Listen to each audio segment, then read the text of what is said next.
Welcome back. It's now time for Midday Sports. The JFF is now on the hunt for a new General Secretary with the imminent resignation of Dennis Chung, who is heading to the Financial Investigations Division. The JFF on Wednesday confirmed via a press release that Chung's final day is Saturday, May 31. Chung will assume the position of Chief Technical Director after being appointed by the Office of the Services Commission. He's set to start working on June 2. Chung was appointed at the JFF in November 2022, and his contract was set to expire at the end of November this year. I had indicated that I would not have gone beyond my contract, which really ends in November. And I think that we've done what we set out to do at JFF from a financial point of view.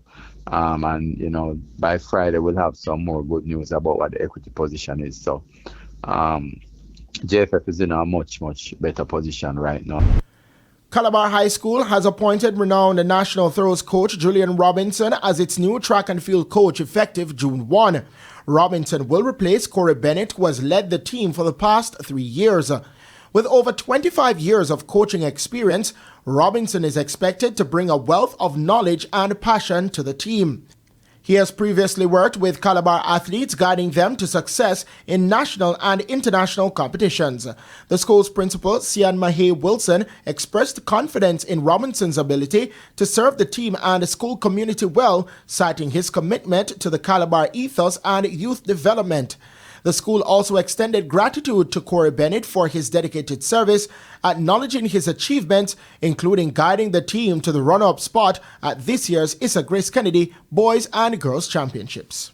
Veteran netball coach Winston Nevers is threatening to withdraw newly crowned champions Jamaica from next year's Supreme Ventures Netball Jamaica Major League competition, citing unfair advantage handed to beaten finalists Rockers.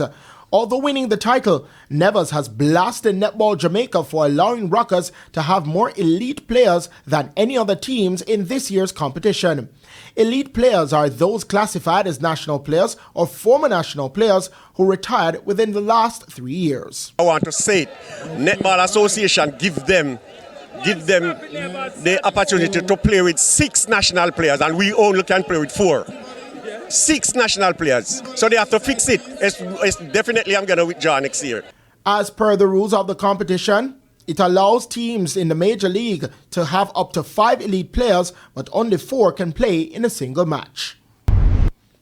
And finally, the Oklahoma City Thunder overcame the Minnesota Timberwolves with a decisive 124-94 victory in Game 5 of the Western Conference Finals on Wednesday night to secure their place in the NBA Finals for the first time since 2012. Shai Gilgeous-Alexander led the charge with 34 points. He received support from Chet Holmgren, who scored 22 points, while Jalen Williams added 19 points. The Thunder will face either the Indiana Pacers or the New York Knicks in the finals, with Indiana currently leading the series 3-1, with Game 5 scheduled in New York City on Thursday. I'm Christopher Scott, and that is your Midday Sports Report. And that's the Midday News package. I'm Carrie-Ann Simpson. Join us at 7 for Primetime News. On behalf of the news, sports, and production teams, good afternoon.